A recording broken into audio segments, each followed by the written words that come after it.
Сайн байцгаана уу манай төмний нэг блогийг үзэж байгаа үзэгчдээ би Цэндэ байна. Би Урна байна. Би Аян байна. Өнөөдөр бид нар хаана ирсэн гэж?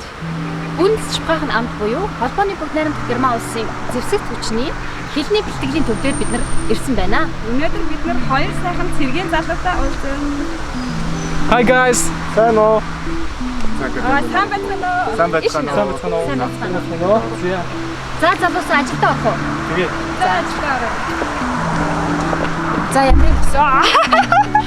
Амбаяр. За. Танаа ингэ ерөнхийдөө комплекс гэж хэлж болох юм байна тийм. Тийм шүү. Хэлний сургалтын төвийн төв байр. Энэ том байр болохоор Хэдэн мянган. Энэ болохоор ингээд нийтдээ 5 ингээд бүүн хаям гэдэг одоо оюутны байр байгаа.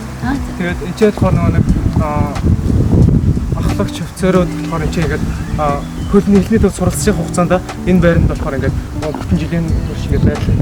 Энэ ерөнхийдөө нөгөө энэ суралцж байгаа хүмүүстэй байдаг гэсэн. Тийм. Тэгээ энэ болохоор нийтдээ 5 байр байгаа. Манай хичээлийн байр болохоор ишэр гэдэг энэ энэ ч болохоор яг энэ чинь харагдаж байгаа юм болохоор бидний хоолны байр байгаа. Яг эндээс цаашаа ирээд хараа таацсан байгаа байр нь одоо яг хэлний төв нэ. Тэндээ бидний хэлээ сураад тэгээд цааны цагаар ишээрээ хоолоо идчихээд дахиад хэлээ сур. Тийм. хэлний чинь хичээл өдөр тутмын хичээл болохоор хэдэн цагт тусах вэ? Өдөр тутмын хичээл болохоор анхандаа бид 8:10-аас эхлээд 12:40 хүртэл ордог байсан. Одоо нөгөө коронавигоос болоод өөрчлөгдсөн байна. Энэ өдөртөө бол нэг 4 цагийн хичээлтэй л байдаг гэсэн үг. Тэгэхээр дараа нь ирээд нэг даалгавраа энэ ч юм уу ирээд хийчих болно. Тийм боломжтой. Тэгээд бас бид нар сонсч байсан зөвхөн хэлний курс одоо өглөөнд хэлнийхээ хичээлд явчихад өдөөс хойш нь Герман орны соёл, төв, заншил хүмүүстэй танилцуулах зорилгоор танаа энэ төвөөс чинь бас цаанаас зохион байгуулаад автобусаар өөр хот руу явах боломж байдаг, өөр юм үзүүлэх тийм боломж байдаг. Тийм боломж байдаг. Одоо хоног болгон тийм арга хэмжээ зохион байгуулдаг. Тэгээд хэрвээ ингээд цэрэг автобус шатгууд хүсчихэнгүүт тэрэн доор өөрсдөө гарын үсгээ зураад тэгээд бүртгүүлж байна. Сайн дураараа. Сайн дураараа. Ястаа биш. Явъя гэсэн сонирхолтой хүмүүс явъя авчих. За бид ингээд оюутны өрөөнд ороод ирсэн байна. Энэ өрөөнд одоо хэдүүлээ амьдардаг вэ? Энэ өрөөнд одоо нэг нэгээр амьдарч байгаа. Урд нь болохоор тий 2 өрөө байдаг. Гэхдээ дундаа нэг түүш нэг нойлтой. Тийм болохоор хоёроор амьдарч байсан. Нэг өрөөнд нэг нэгээр амьдарч байгаа гэсэн үг. Чиний өрөө илүү. Энэ миний өрөө биш биш. Манай отон байр өрөө. Манай Оги Гамба 2 Тийм. олдсож байгаа. Дахиад нэрийн бид удаад хэлчих үзэж зориулаад байна. За тэгээд энэ Бүндсшпрахен амт буюу одоо Германы зэвсэг хүчний хэлний бэлтгэлийн төв гэж нэрлэж болно. Энд бол маш олон орноос хүмүүс ирдэг гэж сонссон. Ямар орноос ирж гин үү? Хэдэн орноос ирдэг юм бол? За энэ болохоор ойролцоогоор 43 орны хүмүүс ирж байгаа. Тийм. Миний бац одоо бол 45 байсан, сая 43 болсон байсан. Тэгээд энэ болохоор бүх дэлхийн бүх улсууд бол баг ирж байгаа гэсэн үг. Тэгээд энэ яг энэ төвд болохоор зөвхөн Германы сурахаар ирдэг. Одоо энэ бол энэ төв бол яг анх нь Германы хөл тавьж байгаа анхны төв л гэсэн. Тийм. Энэ Германы сурах анхны алхам л энд хийж байгаа гэсэн. Тийм. Хэлтэй бол хөлтэй гэдэг нь одоо хөлөө энд олж байгаа гэсэн үг. Тэгээд цаашлаад өөрсдийнхөө нэг сургалтандаа явдаг. Тийм. Одоо жишээлбэл энэ Колумб байж байгаа. Тэгээд Босни Херцеговина. Тэгээд Косово, ингээд Хятад, Солонгос, Япон гэдэг Азийн ч орн байгаа, Африкийн ч орн байгаа, тэгээд Европын ч орн байгаа. Тийм.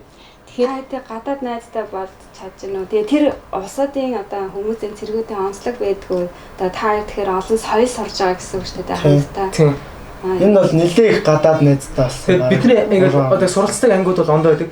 Жишээлбэл Утган баяр бит хоёр болохоор ингээд ондоо тустай анги сурдаг. Тэнгүүд миний ангид ингээд одоо хувирлагдсан хүмүүс ингээд олон улсаас тийм интернэшнл тим хүмүүс байгаа. Тэгээд оогийнх бас авах адилхан. Тийм. Санхүүгийн талыг бол цаанаасаа Германы талд аадаг уу? Эсвэл тухайн орн одоо тухайн орн болгон тодорхой хэмжээний бас санхүүгийн үүрэг хүлээдэг үү? Энэ ч болохоор бид нөгөө нэг Бүнцвэрийн хэлний төвд ингээд хариалагдж болохоор Бүнцвэр гэдэг маань Монгол хэлтэй хүмүүстэй зөвлөд. Холбооны бүгд Германсын хэлний төвд хариалагдж байгаа болохоор эндээс бидний нөгөө нэг гарын мөнгө гэх юм уу? Тийм мөнгийг болохоор биднэрт ингээд өгдөг. Чөлөөт цаг зориулсан мөнгө. Тийм чөлөөт цаг зориулсан мөнгө. Холбооны бүгд найрамд Герман улсаас өгж ин гэсэн үг. Тийм. Тэгээ хоёр улсын гэрийн заасны тийм хоёр улсын гэрийн найрамдлаар. Та хоёр одоо ямар шалгуур давж энэ одоо Герман улсад энэ одоо хэлний бэлтгэлийн газар ирсэн байна. Эхлээд болохоор бит хоёр Батлан болох их сургууль 2 жил сурсан байгаа. Тэгж жаад сургуулийн голч дүнгээс хамаараад Герман явах сонирхолтой хүүхдүүдийн шалгалт гэж авдаг. Англи хэл, математик, физикийн шалгалт авдаг байгаа. Тэгээд тэнд тэнцэн эхний 5 6 хүүхдийн авдаг. Тэгээд тэнд 6 сар хэлний бэлтгэл сууж агаад дараагийн шатны шалгалт өгдөг. Герман хэлний шалгалт, сонсгол, уншлага, ярилцлага. Дараа нь болохоор эрүүл мэндийн шалгалт орно. Дээрээс нь дахиад биеийн тамир ордог. Энэ чухал 3 шалгалтыг өгдөг. Биеийн тамирын шалгалт нь уур чадварын шалгалт гэсэн. За уур чадвар гэхээр жишээлбэл юуг шалгах вэ? За хурд, төсвөр, тэгээд бэр чадал, тиймэрхүү юм бол ингээд голчлон харж үздэг. Тийм. Та тэгээд тэрийг бэлтгэсэн үү? Яаж бэлтгэсэн бэ? Одоо бид нэг хэлний бэлтгэлийн суралцж явах хугацаанд болохоор бид нар бас нэг хажуугаар нь өөрсдөө бие бэлдэрч жоохон анхаарах юм уу та тэгэл. За хуваараа бас дорд орно тий. Мэдээж тэнцээд ирэхийн тулд. Угаасаа бас цэргийн сургууль гэдэг утгаараа. Тийм цэргийн сургуульд болохоор бид нар байнгын бэлтгэлтэй гэсэн. Тоор сая ингэсэн шүү дээ нөгөө 5 6 хүүхдийг шалгарсан 5 6 хүүхдийг гэж ярьсан. Тэгэхээр жилд 5 6 хүүхд ирэх боломжтой гэж ойлгож болох уу? Жил болгон янз бүр байгаа. Өмнөх жил болохоор Германд болохоор 4 хүүхэд ирж байсан. Тэгээд яг бидний үе. Тэгээд энэ жил болохоор яг 3 хүүхэд ирсэн. Бидний үе ингэж та хоёр хэдэн настай вэ? Одоо бит хоёр яг 20 болох настай чи? 20 настай. Зөстө 20 жолдгоо 20 насны дээр явчих юм биш. Харин тийм. Коронавирус болж болов хоригдчихвал. 20 жолдгоо ийсэн корона орчлогоос сууж байна. Яг 20 гэдэг. 20 ортой юм тий. Стас ий залуу насны дээр. Тоор тэгээд одоо өмнө нь гадаад орн руу ирж ирсэн үү? Европын орнд ирж ирсэн тохиолдол ч одоо байна уу? Өмнө нь ирж ирсэн үү хуваараа? За энэ бол миний бол анхных байгаа. Ер нь тэгээд Монгол байхдаа за аймаг дотроо ч юм уу улсдаа л ингээд явчихсан болохоос Европын орн руу ирсэн мөн анхны аялал тэгээд амар том тийм боломж надад олцсон. Чиний хувьд окей. Энэ бас л миний хувьд анхны удаа. Анхны удаа Европ орнд ирж байна. Тэгээд амар гоё ийсэн. Тийм анхаас сэтгэл тийм манай монгол залуучууд ер нь ийм цэргийн боловсралтай ийм цэцэг төвчний ийм хүмүүс болъё гэсэн сонирхолтой залуус их байдаг. Би бол олон байгаа гэж бодож байна. Гэхдээ яг түүний хажуугаар бас цэргийн мэрэгжил уйдгартай ч юм уйдгартай жоохон хэцүү ч юм уу тэгж бодсон ч бас залуучууд байгаа. Тийм. Та хоёр яагаад цэргийн мэрэгжлийг сонгосон бэ? Миний хувьд болохоор цэргийн одоо цэгт явахаар яг эрх хүн гэдгийг мэддэг юм болоо. Яг Монгол эрх хүн цэгт явах хэрэгтэй гэдэг утгаараа өөрийгөө эрх хүн гэж мэдэрдэг. Тэр утгаараа цэргийн мэрэгжлийг сонгосон гэдэг. Багтаа ер нь хүсч явсан мэрэгжлээ сонгож чадсан уу? Багтаа бол ер нь ингээд айгүйх олон мэрэгчлээ болно гэж боддог байсан. Тэгээд миний ихтэй би ингээд янз бүрийн тийм хүн чинь насаараа ингээд хөвсөд явчихдаг юм байлээ. Одоо ингээд нэг цэцэрлэгт байхдаа би сансрын хэсгэж болно гэж боддог байсан ч юм уу. Тэгээд дараа нь эрэгтэй хөлт болсон нэг мөрөөлээд тийм цагдаа болно гэж. Тэгээд бараг нэг цэргийн хүн чинь одоо дөрөв хувцастай их л гоё харагддаг. Тэгээд тэрийн хувцасаар л би бол бас тэгж бодчихсон. Тэгж бодчихсон. Окей. Хүсч мөрөөдөж явсан мэрэгжил ч юм уу? Ер нь нэг 15 наснаас хойш ч юм уу төлөвшдөг шүү дээ 16 наас. Яг хүсч ирсэн гэхээр би юм ч болох юм хүсдэг байсан. За. Тий, яг тийм нэг юм хагалгаа ихтэй амар дуртай. Тэг хүмүүний хагалгаа хийдэг. Би нэг тим кино өсөд нөгөө үзээд өссөн болохоор бас тэгээ хажуугаар бас нөгөө дайм бэлдэнтэй кино их бас үздэг. Тэр утгаар бас цэргийн мэрэгжил бас сонирхолтой байсан гэж байна. Гэрээ санаж байна уу? Ирээд одоо хэр зэрэг удаж байгаа гэсэн лээ? 10 сараас хойш гэдэг чинь 7-8 сар болсон байна. 7-8 сар. Гэрээ санаж байна уу? 10 сар болсон юм байна. Монгол улсаа санаж байна уу? Санаж ийн үннээ л хэлээ да. Нэг санаж яах чи одоо нэг завгүй болох нэг санах юу гарахгүй. Завтай болонгууд хүн чинь ингээд битгэрчт юм бэл. Гэж байна уу? Юуг нь санаад энэ хоёр тэгээ Монголынхоо яг юу нь бүр санагдаад байгаа юм? Аав ээж нь үү? Ааруул өрмөн үү? Аль Асанлаа авдарн уу? аль нь бодог. Тал нутгаа санаж байна. Тэгээд санахаараа та хоёр яах вэ? Өргөн удам тал нутгаа. Өргөн удан тал нутгаа гэхээр чи аль нутгийн хөвгт байна? Би ч одоо баруун зүгээс ирсэн. Баялгаас ирсэн. Тэгээд уул гэхдээ тэгээд амар өргөн талтай. Тэгээд уул өөргөө оройд их гарч хашгирдаг болохоор энэ давааг ашиглаж болохгүй. Жижиг болчихоо болохоор Би болохоор зэрэг яг зүүн хязгаарыг Дорнод аймгаас ирсэн. Тийм. Дорнодын их тал гэж байна. Тийм, Дорнодын их тал одоо би ингээд нутагтаа очивол ингээд цэлээс их тал харагддаг. Тэгээд тэр хэмжээгээр амар их нэг тайвширлыг мэдэрдэг. Чилинг. Тийм үү, тэгвэл тооч Тийм, баруун зүүн хязгаарын хөлтөд Улаанбаатарт уулзаад дараа нь болохоор ийш найзууд болоод эн чинь ирээд одоо цаашаа үргэлжлээд явж байгаа. нэг төсөөлж байгаагүй. Хоёр ингээд хоёр талаас хоёр хүүхд ирээ. Тэгээд вторын нэр нь үлдэх нэг ийчилхэн Отхон баяр, Ган баяр гэдэг. уултай, устай газраас ирсэн хүүхэд байж гэн Монголын өргөн уудам талаас ирсэн хүүхэд байж гэн. Хоёр тэгвэл нэг хөөхөн нэг миний нутаг шүлгийн нэг мөрийг уншаад өгөөч тээ. Мэдгүй. Мэдээд орж ин. За, гэрээ санаад байгаа гэсэн. За. Аваа тэгчтэй. За чи эхлэе. Манай гой халаатай. За, их шинэлээд өгöd өгөл. Хинти хангай соёоны Өндөр сайхан нурууну хойд зүгийн чимэг болсон өн хөвч уулну миний шарган өмнө өргөн их говь өмнө зүгийн мантай болсон эссэн манхан далайнууд энэ бол миний хэлсэн цаг Монголын сайхан нуруу. За баярлалаа өстө хөөрхөн. Гэрээ санаадахаар энэ шүлгээ уншчихаар ингэж гоё болчихсон шүү дээ. Бид нар бол тэхгүй байна. Тэгэхгүй нэ. Та нар залуучууд учраас. Тий. Биднэрт одоо ингээд бүгдэнд нь смарт хэнди байна. За яг тийм бахан. Гар утас байна. Хүссэн цагтаа за хичээлийнхэн дараа ч юм уу ингээд гэр бүл рүүгээ шууд холбогдоод видео коллор дүрсээ хараад тэгээд ярих боломжтой. Манай ээж бол тэгээд хайдаа ингээд хичээл дээр залгадаг юм. Тэгээд би ингээд уцаа ингээд дуугийн тагаа цаашаа хичээл дээр нь саадаа. Тэгээд би ингээд хичээлийнхэн хараа залгах бол миний хөө яста юу хийж нэ дээр ингээд ээж нь настад тэгсэн аав нь тэгсэн гэсэн ингээд тэгэл ингээд ямар ч тийм юу хол зэг тийм нэг ойрхоноос мэдрээд байгаа.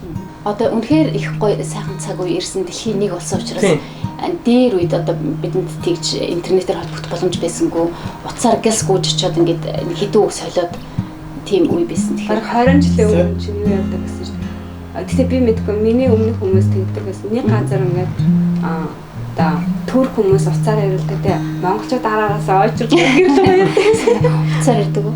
Одоо би бас сонсчлээсэн л та. Манай нэг эмээ бас ярьдаг байсан. Нэг дээр нэг хүүхдээ их сургуульд өгөө явуултаа гэдэг. Их сургуулаа явуултаа гэдэг. Тэнгүүдээ ингээд нэг удаа л ингээд их сургуулаа машин цуугаад явуулсан. Тэгээд холбоогүй 4-5 жилийн дараа эхнэр дагуулад ирдэг гэж байна. BTT хийж байгаа шинэ блог бол төмний нэг гэд нэртэй дэлхийн нийт монгол хэлээр ярьдаг монгол туурхтангуудад манай өөр монголчууд, бурятууд, дөрвдүүд, казакууд гэдэг одоо монгол хэлээ мэддэг монгол хэлийг сонирхдаг бүх хүмүүс зориулсан ийм блог хийж байгаа тэр талаар хоёр танилцуулсан байж байгаа. Тэгэхээр өөр бусад одоо манай Монголын цэргийн батлан хамгаалах яамны талаар юм уу эсвэл цэргийн зэрэг түвшин талаар мэддэггүй хүмүүстэй жижигхэн мэдээлэл өгөх зорилгоор Монголд ер нь насан турш эрэгтэй хүн болгон цэрэг байх ёстой юу? Цэргийн албыг хаших ёстой юу? Тийм. 18 нас хүрсэн эрэгтэй хүн болгон цэргийн алба хаах ёстой. За. Тийм. Ийм үүрэг болохоор үндсэн хууль байдаг. Нөгөө цэргийн алба болохоор бас энийг болохоор хугацаа цэргийн алба гэж нэрлэж байгаа. Тэгээ хугацаа цэргийн алба нь болохоор 1 жил ингээд үргэлжлэнэ. 1 жил гэсэн юм. Тийм, 1 жил. Хуучин бол 3 байсан, 2 байсан гэдэг ярьд юм байлаа. Тийм. Тэгээд 1 жилийн хугацаанд болохоор олон газраас суугсан аавын хүүгүүд нийлээд нэг цэргийн анх шатны мэдгэдэггүйнээс ахуулаад тэгээд цэргийн ерөнхий мэдлэгийг бүгдийг эзэмшиж авч чаддаг. Тэгээд зөвхөн цэргийн мэдлэг гэхээс гадна олон тийм нийгмийн бас ажлыг бас хийж чаддаг. За. Тэгэхээр нөгөө чиний хэлдгээр эр хүн болж төрсний учир тэндээ гэж хэлсэн тийм. Тэгэхээр цэрэгт явснараа бас мэдээж төсвөр төвчээр аав ээжээсээ хоол гэдэг ингээд 10 настай хүүхэд чинь тийм. Хамгийн гол нь хатууж суудаг. Тийм. Тийх бах та. Цэрэгт авах юм бол хүмүүс амар олон юм сурна. Эхлээл ор засгаас эхлүүлээ л тийм. Орыг яаж засах уу? Өөрийгөө яаж арчлах уу гэдэг зүйлээс эхэлж байгаа. Одоо ор засах гэдэг чинь зөвхөр нэг ор засах биш. Ингээд одоо улс төрчид маань хэлдэг дээр нэг бие засаг гэрээ засаг гэдэг чинь ингээд юмыг өөрөөсөө ингээд эхлээд тэгээд дараагийн шатанд нь ингээд одоо авч явдаг. Тийм болохоор нөгөө ор засах бол хүн ингээл одоо өдөр болгон унтчихдаг. Тийм тэр болохоор нөгөө хамгийн ойрын зүйл чинь бол ор байгаа шүү дээ. Тэгээд тэрнээс авахулаа. Тийм. Дэглэм журам зүтгэхийн одоо үндэс суурь гэж хэлж болох нь шүү дээ. Одоо нөгөө их сайхан засдаг хүн чинь өглөө хүн босоод эхлээл ороод 6 настай хүүхэд сургууль сураад ороод А өсөг сурдаг шиг тэгээд тэрнтэй л адилхан зүйл. Тийм. Тэр Германд ирээд одоо 8 сар болчихж байгаа гэсэн шүү дээ тийм 8 сар болчих юм чинь Герман орноос эх орондоо энийг нэг харуулах юмсан ийм юм Монголд байгаасаа гэж бодож харсан өөр одоо монгол хүний нүдээр харсан тийм сонин ачин юм юу вэ? Өөртөө хөвжүүлэх юмсан гэж боддог ч юм уу. Энэ Германд болохоор хунцар савыг ингээд хайдаг штэ. Хаяхтаа болохоор зүгээр хаяхгүй нөгөө дахин боловсруулах юм машин даваачаад өөрсдөө хийдэг. Тэнгүүдээ энэ нь бол айгүй надад таалагдсан. Одоо Монголд хэрвээ ингээд тийм юм нэвтрүүлчихвэл за хог хаягдал бол мэдэгдэхүйц багасна гэж би бол бодож байна. Тэгээд энэ нь болохоор яаж хэрэгтэй вэ? Одоо үндсэн ундааны ч юм уу усны үн дээр 30% нь ингээд яг нэмэгдээд орд юм байлаа. Тэнгүүд одоо жишээлбэл одоо 1 евроны ундаа авлах 25% юм байна. 25 ингээд хувийн дээрээ нэмэгдэж ороод 1 евро 25 центр ч юм уу тийм ундаа ус авчихна. Тэрнтэй адилхан болохоор одоо хүн тэгээд дараа саваа ингээд тушаахта буцаагаад эргүүлээд нөгөө нэг татвар юм уу одоо дээр нэмж төлсөн мөнгөө буцаагаад эргүүл авах боломжтой. Тэгээд нөгөө Германы супермаркет болгон дээр энэ автомат нь хийж байгаа тийм. Тэгэхээр өөр газар руу яваад авах шаардлага байхгүй дараагийн хүнсээ авахта нөгөө хос шилжүүлдэг шүү. Хаанаас ч очиод уухан авсан, хаан ч очиод нөгөө тушаач болно. Тийм боломжтой. Монголд тэр нэвтрэг байгаа юу? Монголд би сонсон номын супермаркет тийм нэвтэрч эхэлж байгаа юм байна лээ. Гэхдээ би улам дэлгэрээсэй гэж бодож байна. Зөв. Тэгшиндээ хог багсан шүү дээ. Тийм. Өдөөд бол аюул тийм хонцор хоёлоо тийм. Монгол нэг том талдаа дултаал хогоо багтаж байдаг шиг л. Дээр үд чинь нөгөө нэг толгондоо шингээ юм хийгээд аваад явдаг малын гаралтай бүтээгдэхүүн байгальтай шингээдэг гэсэн болохоор тэр талаар ерөөсө боддоггүйсэн. Одоо чинь тийм хонцор сануудыг хөдөө аяллаар авч яваад ихэд маш их зүйл санаа. Огийн үед тэгж үзэж харсан Монголдо оруулах юмсан гэсэн. Надаа би болохоор сургуулийн системийн талаар бодож байсан. Энэ нэрэд би одоо нэг сургуулийн системийн талаар бодсон байхгүй юу? Манайхаар бол ерөнхий боловсролын сургууль, тэгээд дээш ахих сургууль, их сургуульд орох шатнаа тэгээд Монголд болохоор хүн бол 12 оны төсөв баг ихэнх нь их сургуульд ордог. Тэгээд 9-р анги ингээд хүртлээ сураад тэгээ нөгөө нэг зарим хүмүүс нь болохоор мэрэгжлийн яг мэрэгжлийн чиглэлийн сургууль руугаа ингээд явах нь явдаг. Тэгээд явахгүй нь болохоор дээшээ ингээд 12 дугаар анги хүртлээ ингээд өргөлөө сурдаг. Гэхдээ ингээд ер нь дийлэн их за 90% хүүхэд гэхэд ер нь бол их сургууль сурах гэсэн тийм ирмэлцэлтэй хүсэлтэй байдаг. За 90%. Тийм. За бараг л 90% нь гэлж байна. Монголын зүрх зүг гэснээс монголчууд маш их бие биендээ зүрх зүгээр имийг зөөрүүлж ярьдаг. Хоорондоо хүүхдээ хүртэлдэг ч юм уу ч үү. Тийм байх. Тойрт хэлэх дуртай зүрх зүг байдгүй. Ер нь дотроо бодож ярьдаг. Нэг байнгын нэг хэлэх дуртай зүрх өгдөө шүү дээ. Эсвэл хүнд хэлэх дуртай ч юм. Надад байна. Нэг байна. Яг би бол хэлдэг. Бодож байвал бүтнэ гэдэг. Бодож явбал бүтнэ. Санаж явбал бүтнэ. Сажилж явбал хүрнэ гэдэг. Хүн нөгөө нэг ямар ч юм аа ингээд хэрэгжүүлнэ гэж бодсон бол хизээ нэгэн цаг тэр нь бүтэх хэрэгтэй. Гэхдээ хамгийн гол нь хөдөлмөр. Яг үнэ зүгээр сууж байгаа чинь тэнгэр дээрээс л нөгөө юм шиг өгөрдчихгүй шүү дээ. Окей. Миний хувьд болохоор эрхийг сурахаар бэрхийг сур. За. Яг чиний стилтэй дээрээс л нөгөө би цэрэг одоо эр хүн болж төрсний хувьд гэдэг чинь ер нь хүн миний бодлоор монгол хүн манайхан хүний нутаг гэж ярьдаг тийм. Гадаад орн руу явахаараа өөрөөсөө илүү эх орныхоо нэрийг, монгол хүнийхээ нэрийг зөвөр хүмүүст ойлгох юмсан, харуулах юмсан гэж хичээдэг тийм ээ. Тэр тал дээр яг хэрэгцсэн бол гэхдээ ногийн тэгжээлээ гэж ярихгүй энэ монгол хүн гэж ярьдаг болохоор энэ дэр бол хоёр хичээж явдаг гэж бодож. Ер нь бол хувь хүнийг бол асуудгүй. Хаанаас ирсэн гэхээр Монголоос ирсэн. Тэгэхээр битүүрийн нийлийг ирэхгүй. Энэ нэг буруу юм Бид нэр монголчууд ийм л байдаг юм ингээд тохиолдохоороо. Тэгээд бид нар ингээд үйлдэлээс хянах хэрэгтэй байдаг. Тэгээд аль болох зөв хийхийг хичээдэг. Монголоос сурталчилгыг бас хичээдэг. Тийм. Монголын соёл байна, өргөнүүдэн тал байна. Тийм. Тэгээд зарим герман хүмүүс ингээд хаанаас ирсэн бэ гэд Монгол ингээд оо шууд Чингис хаан гэж тэгээд таньдаг. За тэгж. Бит хоёр дээр нэг явж байсан чинь хаанаас ирсэн бэ гэж бит хоёр Монголоос ирсэн чинь шууд оо Улаанбаатар руу гэдэг ч юм.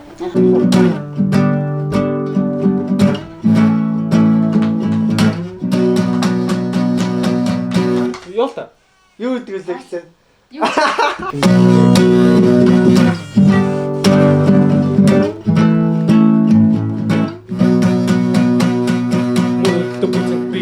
Сангви унит до бит нэг тань би сот богдора биш хату бэбэ унахтаа долоо юм бос хитоо нэби дана яр бодох бид нэр дийдэх хиндэг ухацаж үлнаар дээр гэлэг шиг тиймээ нэрээр гэлэг хөлгөж өгөхгүй бол бодолоор бидэгнэ дижгүй чам туслах хүн хинч үгүй бол наа чи хов зай чиний гартан дөм бол хөркин дөрөөр фис дөм бол хөркин дөрөөр зөв дөм бол энэ бол миний хатуу төлөө юуш намайг дийдэхгүй чиглэж чигсэн хатуу чолоо ботосрын үерхгүй энэ бол миний хатуу төлөө юм дэш би бууж өгөхгүй энэ ч хүрээгүй газар точин буужимтай буужингүй.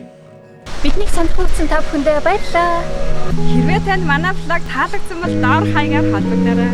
Баярлалаа. Баяртай. Баярлалаа. Ciao bella.